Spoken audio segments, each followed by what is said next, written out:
How would you like to make your first million? And today we have Mark with he's the founder of Costume Boxing Agency. So Mark, tell us what are the 5 steps to make your first million? Welcome to Unstoppable Podcast with Harry Sardinas, inspiring conversations with influential millionaires, investors, thought leaders, entrepreneurs who are making a massive difference with their innovative products and services, and sharing the challenges and wisdom of how they sold their first million.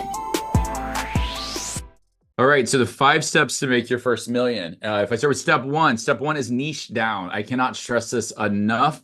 When people say riches are in the niches, I cannot tell you how much that changed my life. I had many businesses in different spaces. When I niched down to focus on the custom box experiences that we build, it transformed our business, and we went from 0 to a million the first year via word of mouth. Wow, that's fantastic. What would be All right, number two? Step two, understand your audience. If you niche down, this is where you should actually do the surveys, actually get on the phone, have conversation with people, really get to know your avatar. Do not lock yourself in a room and build a product or service you think your avatar wants. Have conversations with them. They will tell you what they want. Yeah, that's great. And the next one? Step three, build an experience. With building an experience, what I recommend is, and this is what we're the heart of what we do at Custom Box Agency, if you understand your client's problems or your avatar's problems, truly build something that's more than just a course. Like for us, we love to blend physical and digital, sending them the tools they need to be set up for success. So I would just say step three is build out that experience for how you're going to get them a result. And the next one? Step four, what I would do is test the experience. This is where you'll reach out and actually sell the product, do it as a beta launch, tell people that they're going to get more access to you because they're doing you the favor of pressure testing the product that you've created for them based on the due diligence that you've done, and they will tell you how to make it better. You'll also be able to leverage that as insights and testimonials as you start to grow the product and scale it up to a million. And the step number 5, the latest? Final step is scale. Now, if you've created the experience, you tested the experience, now how do we start to scale it up? And you have gotten actual results for actual people. So you can position this as a don't take it from me, listen to the people who've gone through this experience because they're going to be able to sell your product so much better than you are. That's fantastic, Mark. And I want to expand a little bit more in one of the steps that you cover, because what advice do you have for those entrepreneurs out there that, from in this very broadcast, we have interviewed so far over 500 multimillionaires, and Wow. no one so far, the product that they created at the beginning, it was actually the final product that the client bought. We haven't found any person yet that has done that. However, which message do you have to entrepreneurs out there that they, exactly as you said, they close themselves in the room, they develop a product, they, especially in a tech space, then they remortgage the house, then they ask for all the friends and family money to develop that product that will change the world, that will revolutionize the world, the product that they believe, that probably following the idea, the inspiration, the story of Steve Jobs and Apple, that kind of, that were the only ones I think that had done that and actually works. But and after, when all the resources are gone, when you don't have no one else to ask for the money, and you decide to go out of your room and show the product to the world, now is the problem, because what you thought that is gonna be so good that the clients will come by themselves and buy it, and the market is gonna take it. This is nowhere close to reality. So I know that you're talking about, you know what you're talking about, because you stretched that in your 5 steps, so you know. So tell us a little bit more. What message do you have for those entrepreneurs that they're still so stubborn and they think that it's the product, and if they have a good product, the rest is simple because the product is good, people will come and buy it? Yeah, no, it's a great question. So, I mean, there's so many different angles that I would take this, but for me personally, especially if you're a brand new entrepreneur, we think we have the story in the head of the product that's going to change everything for us. But the reality is sometimes the product that you launch shows a breadcrumb that gets you a step closer to the actual product. If you had told me when I was in business school that I'd be launching a box business, I would have said you're out of your mind.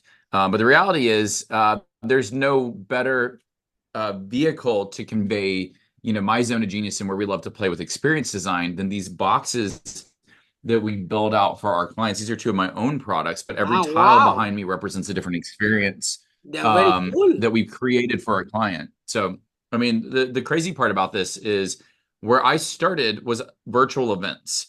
I was building a business in virtual events because someone told me it's a great way to generate leads and learn the digital and online game. And like running a virtual event, and I did it multiple times, it was awesome. But I quickly realized that I wasn't the best at it, and I didn't love it. There were so many nuances and pieces to it. But one of the things that we always did was when I would launch a virtual event, I would create a box that if people bought access to the virtual event, I can ship them out something tangible as a result and part of that order. And what was happening when I did that were people started doing unboxing videos. And if you have a digital only product, you can't unbox it, but a physical product, people were doing these videos that averaged 3 to 7 minutes long. And then people started asking me, how are you building these boxes? How are you doing this? And I would literally say, here's how to do it. But like, look at this virtual event business that I'm doing. We can help run a virtual event for you.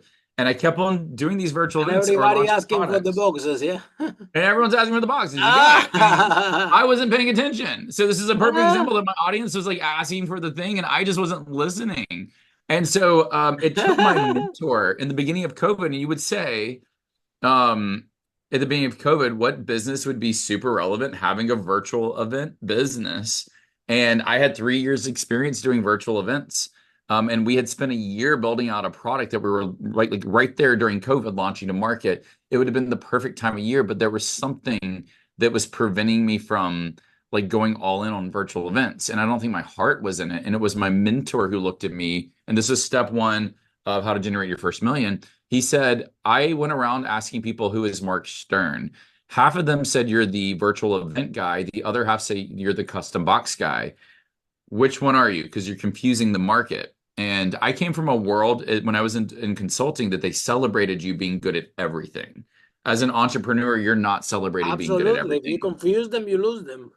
That's it. And so because I was doing that, I was 50% one and 50% another. When I killed the virtual event business I'd spent 3 years building to go all in on this custom box business, it started with just, I have a vision that I see, but no one else could see it. And, it's been a fun journey because it was partly just people asking, how are you doing this?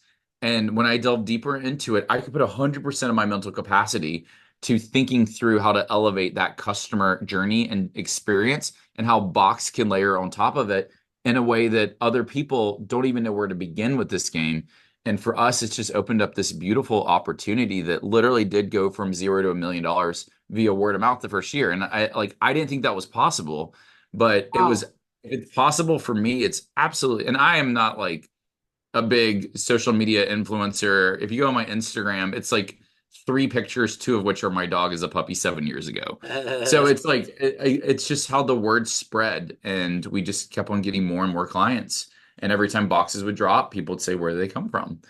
And the business grew that way. But yeah, I mean, that to me was just like living and breathing this idea of, I didn't know that was going to be my business, except the breadcrumbs of the other things that I had done revealed it.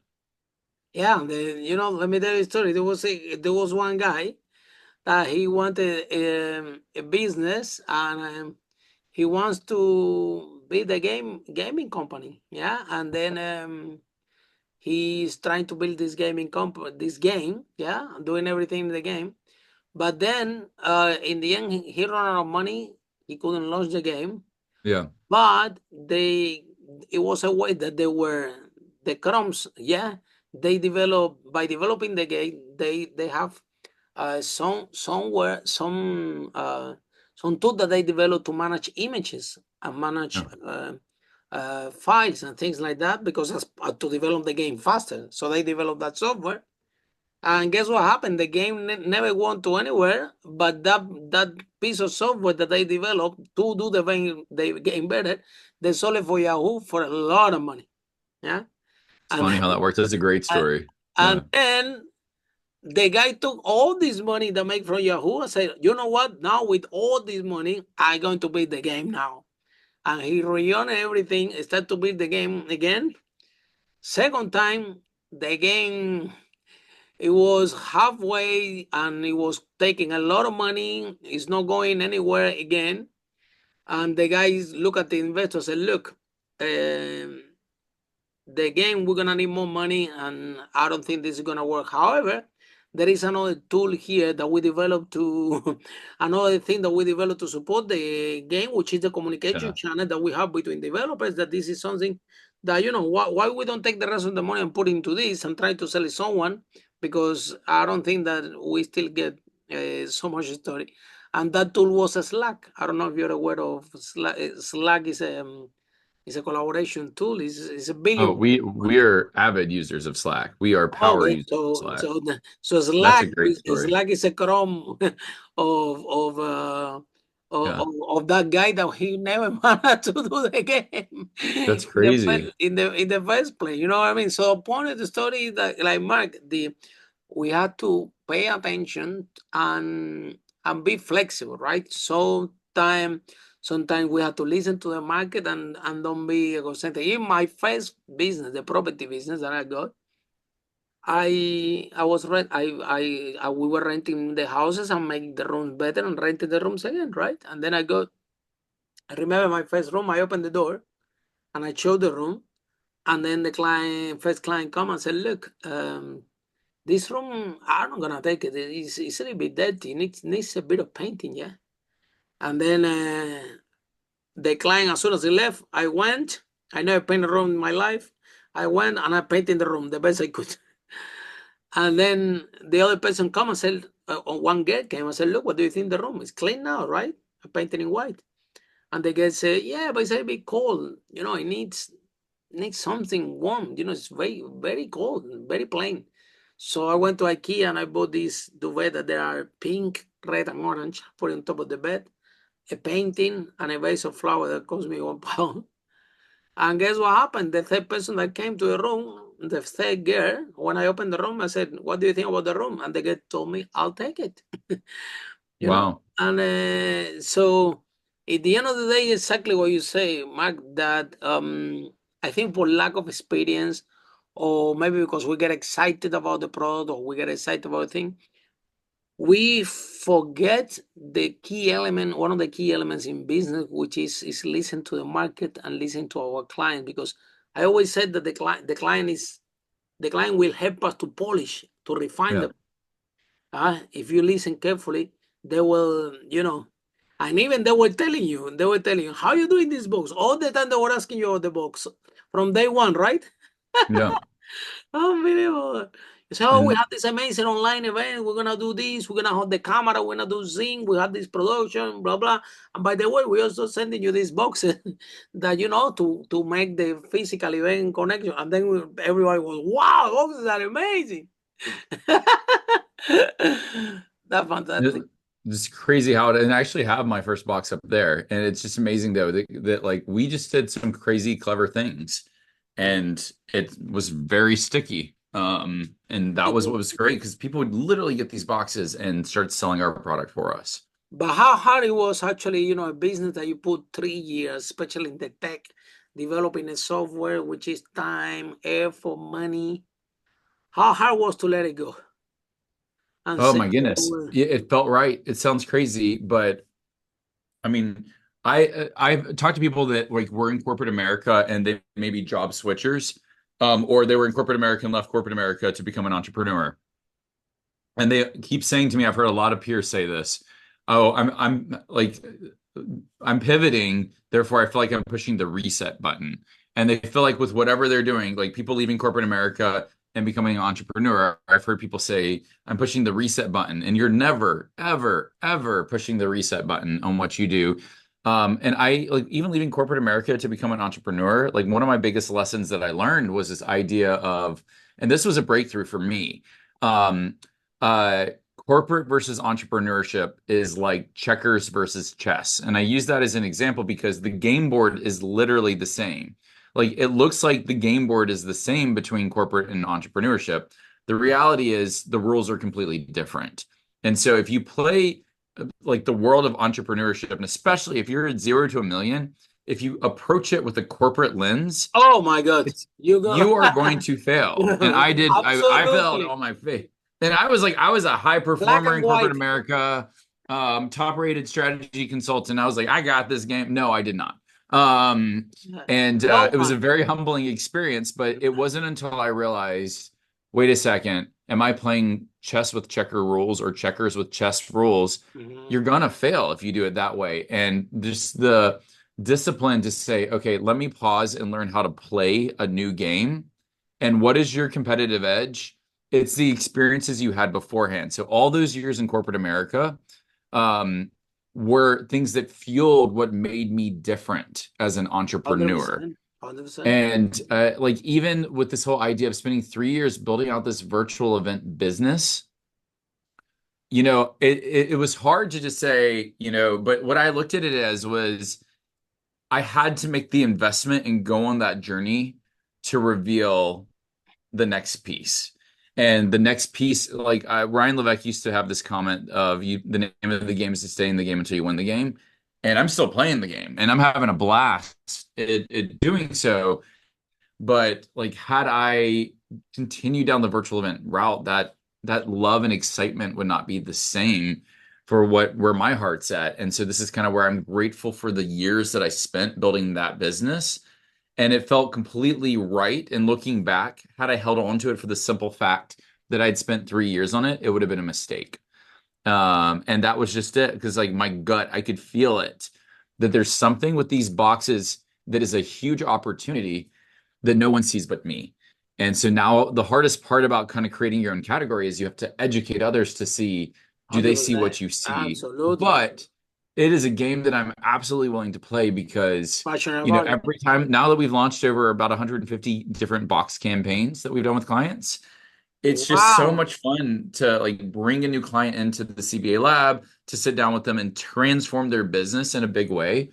It is just the coolest thing to like take a concept that did not exist and then walk away with truly some type of box experience that is designed to help people. So, Mike, I think that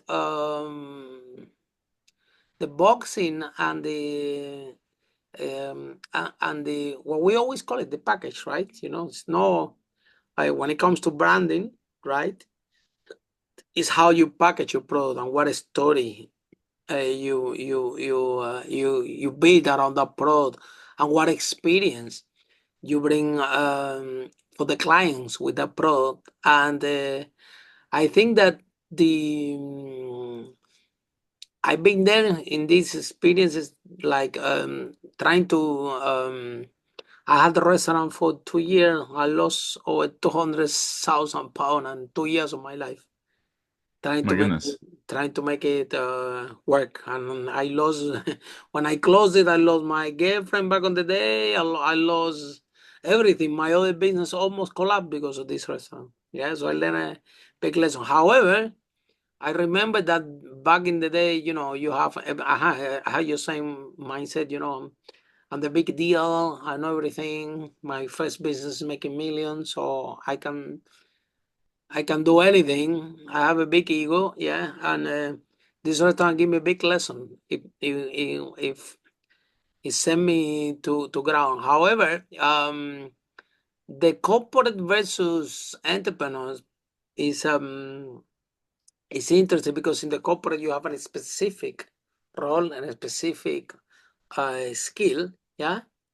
And Yeah. then when you go to the 0 to 1, completely different. You need to know a lot about so many skills and play them parallel at the same time. And so it's exactly like you said, it's completely different from black and white. However, Mike, I want Yeah. to ask you something. If you were so comfortable working in corporate, because I'm really sure you were really good on your job and they pay you very good money and they make you very comfortable so you can have your house, your car, and everything. Why do you quit all this safety nest to go to become an entrepreneur, which is someone coming from corporate, is extremely risky, taking in consideration everything that we discussed. That you are jumping in a new, you think you think that it's the same game, that you could think that it's even easy, but when you dive into it, you realize that wow, you are in completely new water, and you're starting from zero that journey. Yeah. So why do you Yeah. took this decision? What do you want to get out of your comfort life to get into the trouble that is build your own business? Yeah. I will start by saying that, and it's funny because I talk with my entrepreneurial friends all the time about this, but you have to be a little crazy to play this game because it truly Has is somebody told you unpredictable. that you were crazy? Your mom, your dad, your friend, when you said, "Look, I'm No, no. So I part of it is, so here's the story of what made it happen. And I didn't know about the online space or digital marketing or online entrepreneurship. I thought that nothing. corporate was the only, You I didn't thought know that was the anything only. about this. Oh my God! And you went Did into not the know system and you see, anything. So my oh my bubble for working was like this big, very small bubble. And God. I read a book that someone recommended to me when I was at Deloitte. So I had just graduated business school, just got my MBA, was $165,000 in student loan debt. And someone recommended this book, and I read the book and then resonated with the book and the author. And then I went on YouTube and started watching videos. And it led me down this rabbit hole. If you've ever watched one video to the next, and you just kind of go down this rabbit hole.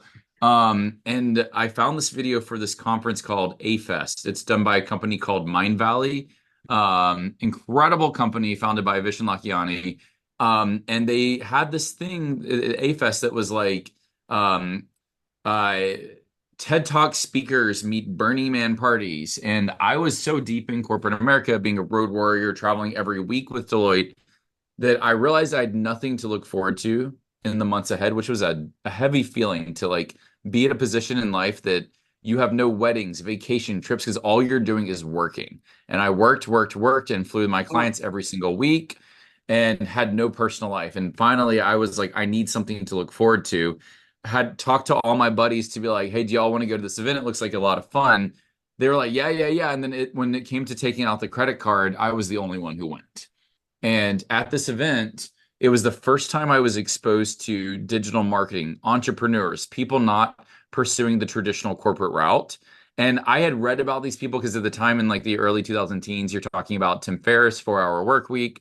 And I had heard about these people that were like building businesses, but they didn't exist in my domain. I just thought that it was like a nice, fun read, a good idea. I love this but you hour don't before you don't know work where they are, week. right? You don't know where they But like are. You these don't meet them. mythical They're not your peer creatures, group. yeah, those mythical entrepreneurs. Like I didn't know that they were like I didn't know where they were. And now I'm like at a conference and they're all here. And it broke me.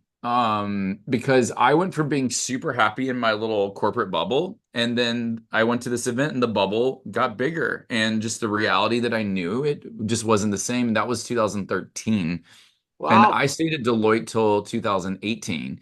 And part of the reason why it took me years to leave corporate America and become an entrepreneur is because I thought when you have $165,000 in student loan debt, one of the most irresponsible things you could do would be to leave and start a business when you're getting paid like a nice six-figure salary in corporate America.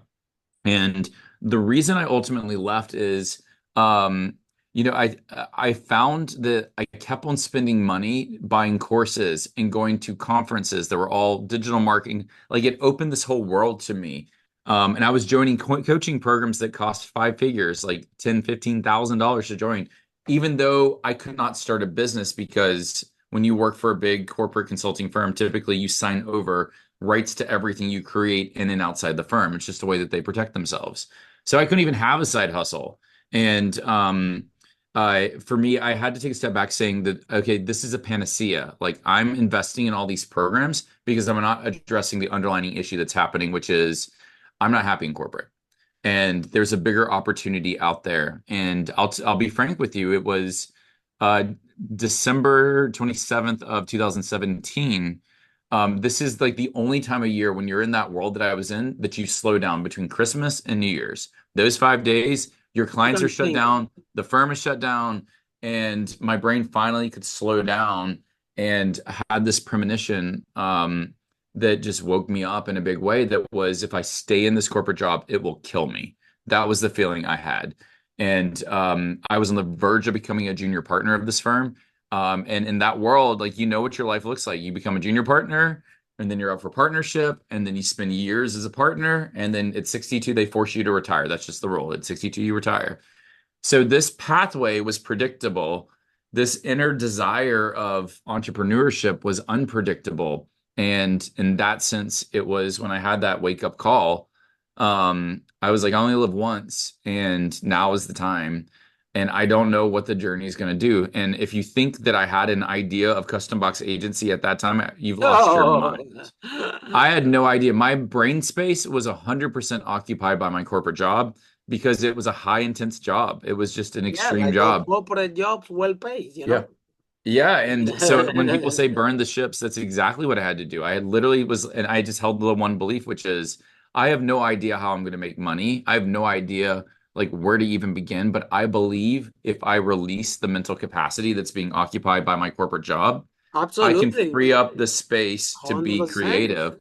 And that was exactly what happened. The second I let go of Deloitte, I loved Deloitte. Um, I had to go through a mourning phase of like, I'm not working hard enough. I'm not working hard enough and beating myself up. But then I had to realize that this is a different game and I need to learn to play the game. So it's okay if I'm not working, 15-hour days every single day. And so that was a big growth, detoxing that corporate out of me, freeing up the mental capacity and getting back into a creative state that then showed the pathway to virtual events, which then showed the pathway to custom boxes. At the end of the day, Mark, is becoming an entrepreneur is a skill. The more you practice, the better you become. This Mhm. is no. However, I applaud you for the decision. Yeah, Oh, this is like when I started my first business, same like you, I didn't know anybody. Yeah. And now the only people that I know is entrepreneurs. This is the only people that I know. So little by little, you will create your group. But then, while you discovering this group of people that they have the business and they are entrepreneurs, you discover that they have something that is priceless, more than the money, which is the freedom to decide. Yeah.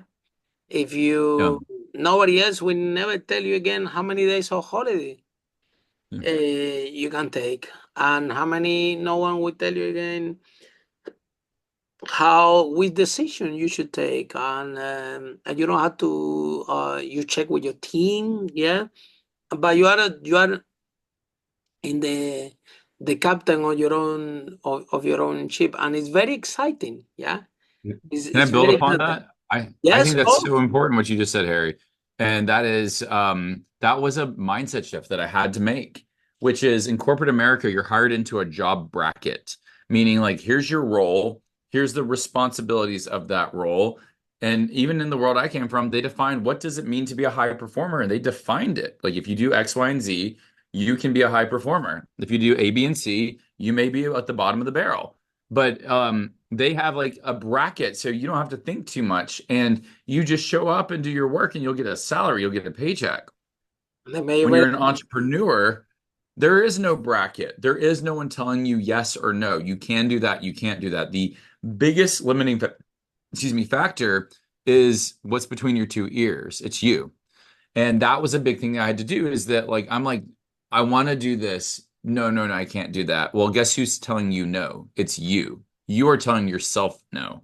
And the reality is Nobody else is the around. beauty of entrepreneurship is you can become whoever or whatever you want to. You can create whatever you want to.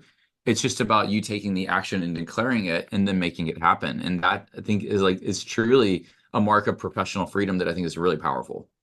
But Mark, let's talk about culture, because you're coming from corporate, yeah, and you have been trained and you have been seen, all you've seen of your life is the corporate culture, right? Where everything is good and best as soon as everybody has a defined role and everybody performing that role. and very little interaction with other roles or other departments. You have to be very good at your thing. Whether when it comes, especially from 0 to 1, and having a startup, the culture that you have to transmit to your team is completely different, because now you the least thing that you want building an startup is have people with a specific knowledge. You want the more generalistic people as possible. Yeah, even our team for 17 years, Mark, I never hear, never in my team, someone to tell me, Harry, this is not my job.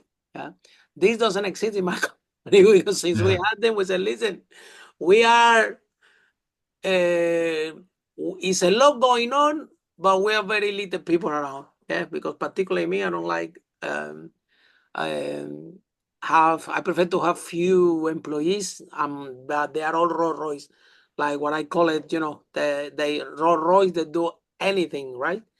And so this is a culture that from the very beginning, from 17 years old, and the employees that still are around from our company, they like this environment that we create, that we give them something new at the time, and we're moving them, and there is assignment, and sometimes it's the project. Even with this podcast, with something new that we launched very recently, kind of, they are all having a blast, because all the production, the thing, that this didn't exist like 4 or 5 months ago. Yeah. Anyway, but Mark, how you realize that the culture, or the way that you have seen culture in corporate, if you apply these principles to your startup 0 to 1 company, it's gonna be the end of the road.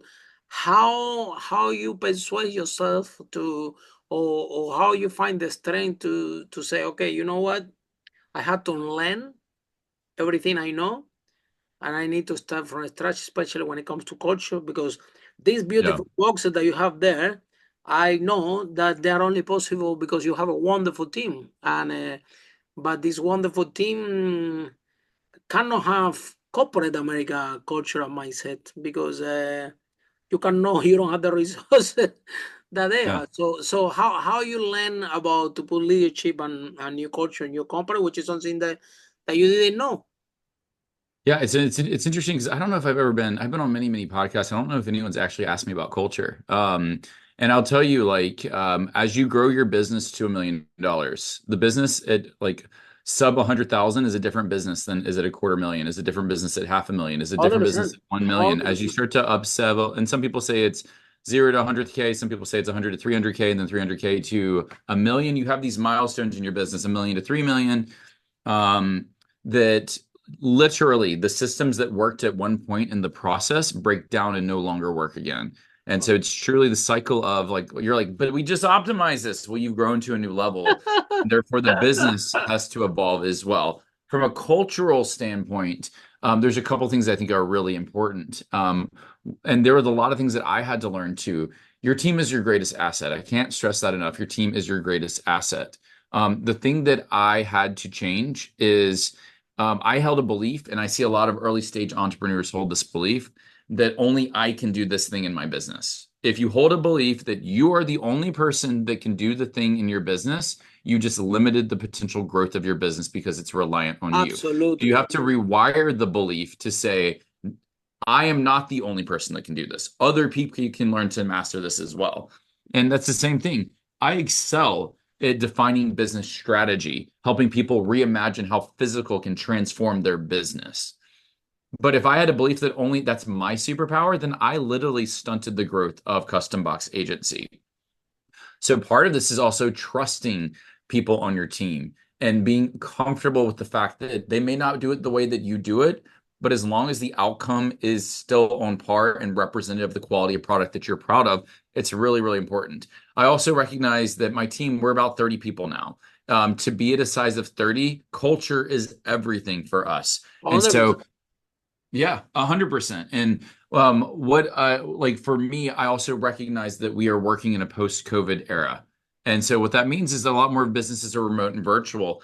We are so born and raised in this idea of it's got to be a 9 to 5. At the end of the day, I've set the terms to say that our business operates from 9 to 5, and I made it clear to my team if they choose to work after 5 p.m. And this is coming from a guy who is in corporate consulting, working 15-hour days, working 7 days a week. Like, I like to work. I didn't know anything else. And so this is why it's important for me from a cultural standpoint that the team has balance. And so I stress that enough. Now, what they do have is the flexibility of here are the things that you need to get done.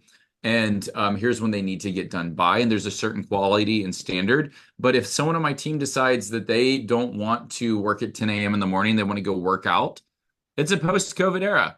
That is a way that we run our business. You know what you need to get done. You know the meetings you need to be a part of. If you want to work out midday, go work out. And some people choose to put in hours after 5 p.m., but that's how they're managing their schedule. And what ends up happening is I feel like people work harder. It's a very much a mentality on the team that is they're very protective of me. But I have a lot of trust in them. And so much of what I do is I think one of the most powerful gifts you can give anyone on your team as you start to grow it is this idea of like encouraging them to demonstrate thinking. And what I mean by demonstrating thinking is it's so easy for someone to come up to you with a problem. What I want you to do is if you have a problem you're presenting to me, also come up with a solution. And like, how would you address the problem? This is important is because we're just encouraging them to just demonstrate the power of thinking, how they're thinking through it. And my role is really powerful because I can be like, you nailed it. Like, that's it. And give them the confidence in the decisions that they're making are right. Or tell them to say, no, I see how you got to that conclusion. That's not how I think about this problem, and shape it, help them rewire the way they're thinking. So that empowerment is really, really, really important. And one thing I will say, Harry, that changed my business overnight, on the road to becoming that 7-figure business. And now we've grown to a multi-7-figure business, and now we're like on a trajectory to get to that 8-figure mark. My gosh, I remember when we did the first one of these, maybe a little bit past a year with Custom Box Agency, and we were at a new growth plateau. I had been so heavy-handed running our team meetings every day and doing everything, and decided to fly in the members of my team at the time, and I think we were like 7 people, and flew everyone to Austin, Texas, paid for an Airbnb, did a team retreat. And it scared the death out of me because I'm like, this is a lot of money I'm spending on flying the team to Austin and whatnot. And we just didn't have big, I mean, like we were still, when you're 0 to 1 million, you're still operating lean.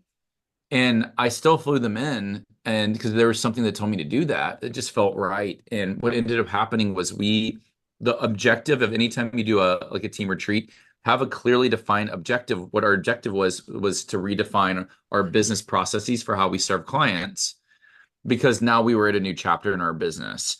And when that started, I started to lead the session, and it took my chief of staff going, Mark, I just need you to sit and listen.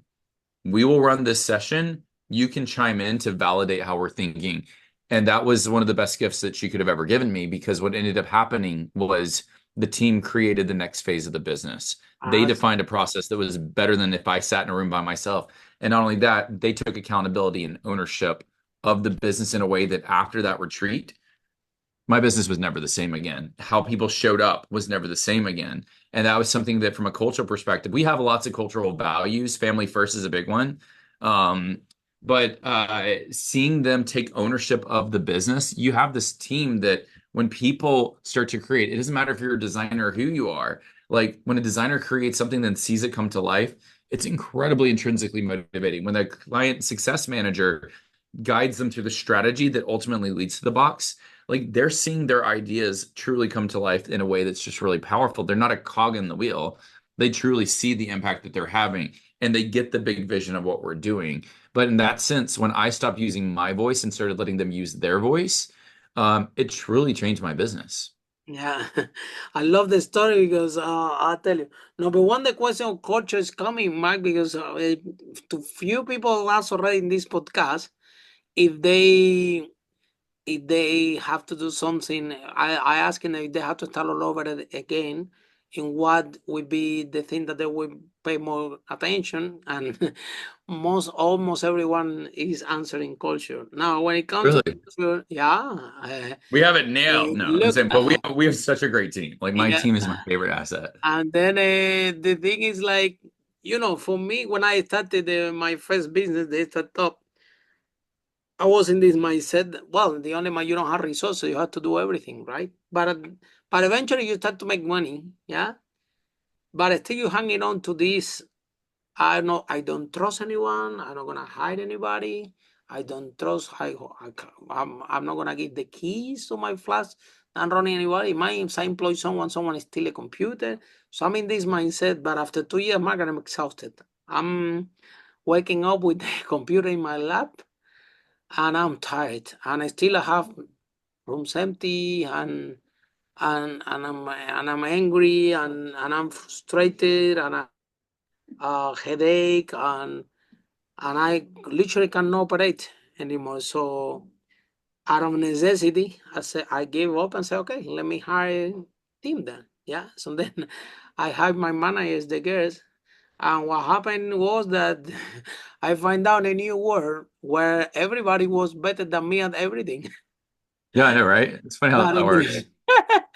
I was like telling to everyone, you won't believe my managers what they're doing. For me it was so hard and they're doing it so easy. And then, but in the office, um, because everybody was coming to ask me question, yeah, uh, I put a sign behind, yeah, to protect myself, because I'm thinking these people are gonna kill me. First, all the clients want to speak with me. We have 177 clients. So if all these people speak with me, when I can sleep, yeah. And then all the thing coming to ask me question, I'm thinking these people are gonna kill me. I'm only one. So I tried to design things. So I put behind my desk something like, okay, if you have a problem, don't come if you don't have the solution. Yeah. And they will come to ask me question. I tell, look, have you read behind? Do you have the solution? No. Okay, come back and when you have the solution. But eventually, 2, 3 months down the line in the office, even it was a joke that they would say, well, don't ask Harry anything. He's not gonna give you the solution. You have to work it out yourself. So don't waste your time. Guess what happened? One day I arrived to the office and my manager is telling me, Harry, go home. We don't need you. I'm like, what? Uh, He said, we don't need you. We're going to say, you don't need paper in the photocopy. I can do this. No, no, no. We can get a one on paper in the photocopy. Go home. Fly the world and do something. You don't need to come here. We got this. And so the whole point of the story is, yeah, I was so bored and I opened the restaurant and I lost 200,000 pounds and 2 years of my life. That's how good the first one was doing. But by accident, Mark, I create this culture that the team took leadership and ownership of the business. In fact, I remember the manager telling me this. They were telling me that, Harry, in fact, the only problem of this business is you. yeah. We know how to grow it. We know how to this. We know how to that. We'll ask you if we need you, and then you come once a month if you want. And then I'm in the office. I'm at home, yeah, and I realize I never like it to go to the office, and because they send me home, so I'm in the home, and I have more time now, and I go 1 month, and I asked the team. I said, guys, let me ask you a question. Do you guys like to come to the office? And everybody, no, no, no, no, we don't like to come to the office. It was and I said, look, if I don't like to come to the office and you don't like to come to the office, why I'm paying for an office that I don't want to come, you don't want to come, let's do something more effectively. Everybody work from home and I save the money for the office. How about that? And overnight we send everyone, and we have been working like this since, to the point that when COVID came, our team was like this. They were never, because we've been working online for years. So the point of the story is that even that they sent me home, I was always looking for ways how can I save that team so they can do the job better. And at the end of the day, Mark, I realized it's all about attracting talent. Yeah. That's the most important. And as employee, we have to be flexible if we want to retain and keep the talent. Yeah. So with our Totally. members, you can, if these times are gone, it's 9 to 5, my team, we give them more flexibility that we can because we love them and they are brilliant. They're so good that, if you want, one of my team members now, they want is gonna get married. He asked me, Harry, can I do more hours? But can I do it on Saturday? I said, well, you know, you need the money. On Saturday we're not around, but you know what? We give you some tasks that we don't need to supervise, and that's it. You save for your wedding. So it's the thing that that we have to be flexible if we want to keep the talent. And but culture is something that I don't think that, I think for lack of experience, companies out there should pay way more attention. Yeah. Because it defined at the end of the day, in the final product, that culture, it get reflected in the final product that the company produce. Like I Yeah. told you, even without meeting your company, when you showed me the box, I said you should have an amazing team, because otherwise the box won't come like that. You know what I mean? Yeah. That's fantastic. Team is awesome. Yeah. No, I couldn't agree more with what you said, Harry, too. But like it's really powerful. And when you have the right team in place, like if you need to go to a business conference and step away from your business, like literally I was gone to two different business conferences back to back. So I've been out of town for the last 2 weeks. Mhm. And I don't have to stress about my business because we have the right people and the right Yeah. roles advancing things forward. And if something is that dire of an emergency, the team knows what the protocol is, and they know that they can text me or reach out to me. They know that I'm going to support them, because like making sure that they feel supported is something that's really important to me. And then to your point, just because I had to comment on it, it's funny that when they really demonstrate their genius and you're letting them step into their zone of genius and you're demonstrating trust, how you being involved slows things down. So like I used to Yeah, be involved yeah, early on yeah. in all the client meetings, and it got to the point that the client and the client service success manager from my team were like, Mark is not allowed back in these meetings, because when I come into the meetings, I layer on the ideas and just show them all the options, and they're like, I don't need any more options. We just need to We finish got it. creating and getting into production and producing our box.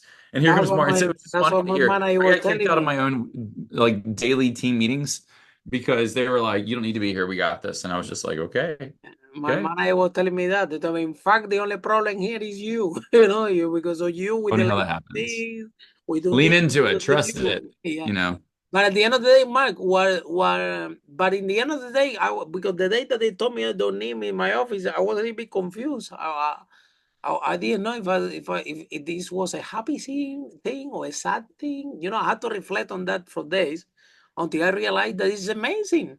And the whole point, you know, Yeah. is the whole point of building a company is build a great culture, so you make yourself obsolete. Yeah, Yeah. that you have a what that's the whole point what we're doing this, right? So Yeah. uh 100%. the it's not about ego, and that's the other thing, Matt, that I want to talk about. You know, if you're a guy that is um ego, I mean, of course we have to have a little bit of ego, otherwise we won't be entrepreneurs. But in the end of the day, we have the issue in companies that when the ego weighs comes too much, and now you're making the company about you, about that you're the boss, about everybody work for you, about everybody want to do what you say, and that's the company that few entrepreneurs, that's how they see themselves, right? Um, the whole thing goes out of hands, becomes people just go there, work for the money. After the time they leave, they don't care anymore about you, about a company, about everything. But if you shift that paradigm and you surrender that ego, and you release some power, you know, give away some power, some control to the people working with you, is amazing feeling. It's but it comes to the point like that they tell you, okay, we don't need you, we got this, and you have to be with it and be happy because of that. Yeah. Right, then, well, I'm the owner, and everybody has to stay here 3 hours, listen what I say, even if it's not so. And again, Mark, I think that at the beginning you were behaving like this, like at the beginning, is because you didn't know any better, because you're coming from a corporate culture that, you know, this is how it's done. Nobody interfere with no departments. Everybody follow the line. So that's what you saw. That's what you knew. But when that manager told you, okay, hold on, slow down, we got this. That day you had two choices. You could say, no, no, no, no. I'm the boss here, and everybody had to do what I say. Or you would say, okay, let's let me unlearn, and let me give them vote of trust. Yeah, and And that small step, trust me, my friend, will have been saving you years of struggle, being there. And Yeah, I so believe it. in the end of the day, we had to analyze ourselves, and and be, what is really the point that we're doing this? Are we doing this to have our name in the New York Times, or we're doing this to create an environment that we have an amazing product that our client love, that have a team that is love, compassion, and Yeah. friendly, and it's a place that when everybody wake up say, oh cool, I'm going to work here, right? That, oh my god. I think because you've been there, and you've been so stressed out working too much in the corporate environment. I think sometimes people say, what you don't like to do for you, don't do it for others. And little by little, creating this space is what is gonna make you very successful, my friend. Very happy. Yeah. Love Oh, that. so then, Mark, how, if the people are in love with the conversation, they want to find out more about the boxes, how they can find you guys and how the process work? Yeah. So what you can do is you can go to customboxagency.com. So www.customboxagency.com. At the top right-hand corner, you can schedule a free consultation. It'll ask you a couple quick questions just to give us some background information on you.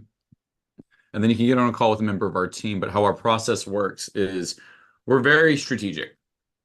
The best way we can serve our clients is really getting into your business. So we have a 3-phase approach that we take all clients through in terms of bringing to life their box experience. And phase 1 is what we call activate. We do a 2-hour virtual strategy session, and typically what people do is come to Austin, Texas, and spend a day with us, and we will help them completely. We take you through basically 3 mini workshops to help you tease out a way to think about the role that physical can play to take your business to the next level.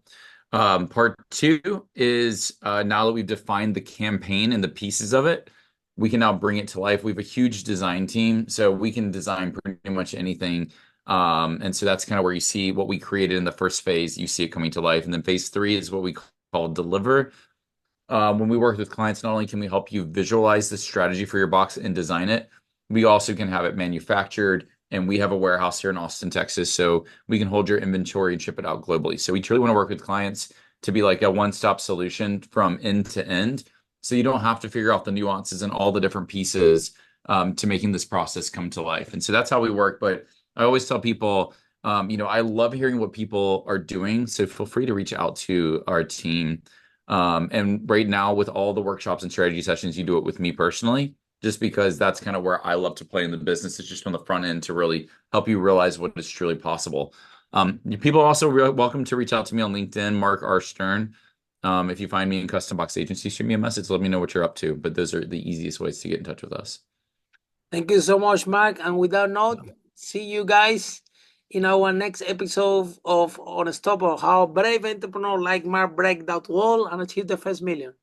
Bye for now. Follow us for more interviews with world's most influential, audacious entrepreneurs that overcame challenges and adversity, providing you with the blueprint of how they sold their first million so you can grow your business exponentially.